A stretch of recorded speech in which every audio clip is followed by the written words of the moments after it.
We now turn to what is transfixed, certainly the Beltway around Washington, and some would say coast to coast. The Kavanaugh vote expected on Saturday. Here is Judge Kavanaugh writing in today's Wall Street Journal. I am not, it was very I am an independent, I am not a pro-prosecution or pro-defense judge. I am a pro-law judge. I would always strive to be a team player. I have not changed. I will keep an open mind in every case and always strive to preserve the Constitution of the United States and the American rule of law.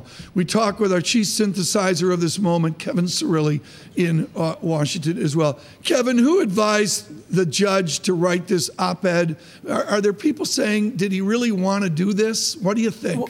Well, the person who has been briefing him on this in terms of preparation work for the entire process has been White House Chief Counsel Tom McGahn. But there's really the one paragraph in that Wall Street Journal op-ed that matters the most is when he said that he realizes he might have been too emotional and that he recognizes that he might have said things during his confirmation, that hearing last week with Dr. Blasey Ford, that he might not have wished to have said again. And that really is directed, Tom, to an audience of three senators, Senators Collins, Murkowski, and Flake. Yesterday, it would appear, based upon public comments from Senators Collins and Flake, those two centrist Republicans, that they were moving toward voting for him and his confirmation. They praised the FBI investigation as being, quote unquote, very thorough. Senator Murkowski has been a bit more difficult to read. We're anticipating a cloture vote or a procedural hurdle at about 10:30 a.m. this morning.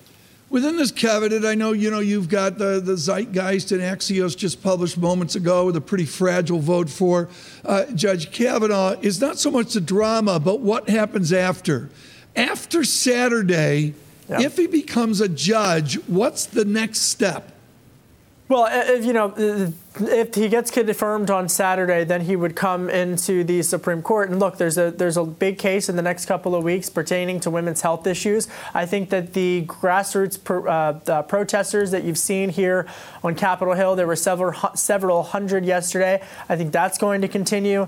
I'm really struck by this poll that just came out that NPR reported on this week, however, about the Democratic enthusiasm gap essentially evaporating because of the reignition of the political base on the Republicans. That has dramatic impacts in terms of the midterms. Whether or not that holds after Judge Kavanaugh is confirmed to the Supreme Court, that's what I'm really going to be watching for. But the base of the Republican Party, just like the base of the Democratic Party, has been completely reactivated as a result of all of these Judge Kavanaugh proceedings. At least that's what the polls are saying.